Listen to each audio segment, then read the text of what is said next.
মুসলমানদের মধ্যে কিছু মুক্তমনা দাবিদার, ওরা নাকি মুক্তমনা, নাস্তিক না, প্রগতিবাদী এবং আল্লাহ, নবী এবং ইসলামের বিরুদ্ধাচরণকারী, অবমাননাকারী, এদের বিরুদ্ধে আমরা কি করতে পারি? ইসলামের সকল মাযহাব, সকল তরিকা, বেদাতি হেদাতি, এমনকি পীর মুর্শিদ মাজারওয়ালাদের সাথেও ঐক্যবদ্ধ হইতে পারি। দেখবেন অনেক সময় এরাও কিন্তু ওই ইসলামকে নিয়ে অবমাননা করলে, ইসলামের নবীকে নিয়ে অবমাননা করলে নেমে গেছে, মাঠে নেমে গেছে। ইন্নাল্লাহ ইউআইয়িদু হাযা দ্বীন বিরাজুলিন ফাজির বিকানুনিন ফাজির। আল্লাহ তাবারক ওয়া তাআলা অনেক সময় এই দিন, সহিহ বুখারী মুসলিমের হাদিস, নিশ্চয় আল্লাহ তাবারক ওয়া তাআলা কখনো কখনো এই দিনকে সাহায্য করে থাকেন ফাসিক ফাজের লোকের মাধ্যমে, ফাসিক ফাজের নিয়মের মাধ্যমে। আমরা ওই নিয়মে যাইতে পারি না, মিটিং মিছিল করব না, কিন্তু ওদের মিটিং মিছিল দিয়ে যদি উপকার হয়ে যায় তো আমরা উপকারটা নিতে রাজি আছি। উপকারটা নিতে আমরা রাজি আছি। ফাসেক ফাজের ব্যক্তি, ফাসেক ফাজের নিয়ম, এই দিয়ে যদি ইসলামের উপকার হয়, ইসলামের শত্রুরা যদি পালিয়ে যায়, ইসলামের শত্রুরা যদি ধ্বংস হয়, ইসলামের শত্রুরা যদি নমনীয় হয়, আতঙ্কিত হয়, নতজানু হয়, হোক, আমরা এটা চাই।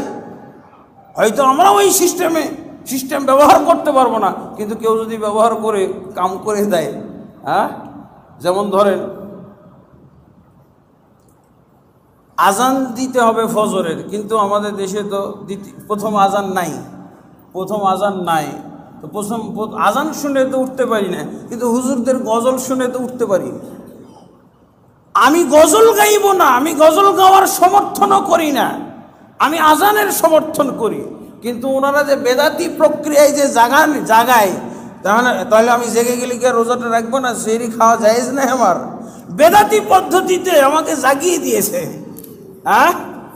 বেদাতি পদ্ধতিতে জাগিয়ে দিয়েছে। আমি কি এখন আবার ঘুমাবো যে না না না না না আমি গজল শুনে উঠবো না, হুজুরের এই মিলাদ পড়া শুনে উঠবো না, ওই দেওবন্দীদের এসব দরুদ পড়া শুনে উঠবো না? এটা করতে পারবো নাকি? এই জন্য আল্লাহ রাসূল সাল্লাল্লাহু আলাইহি ওয়াসাল্লাম বলেছেন, ইন্নাল্লাহ ইউআইয়িদু হাযা দ্বীন বিরাজুলিন ফাজির।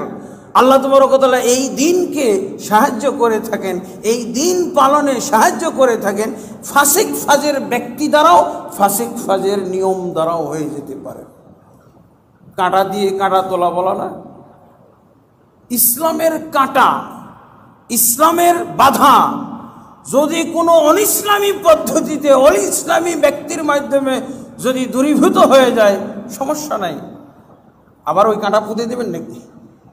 যে না, আপনার বাড়িতে আগুন লেগেছে, মসজিদে আগুন লেগেছে, একজন হিন্দু বিধর্মী ইহুদি খ্রিস্টান সেও যদি আগুন নিভায়, আপনি উপকৃত হইতে পারেন। না না না না না, আমি বিধর্মীর আগুন নেব না, ভাই তুমি পানি দিও না, ঠিক আছে?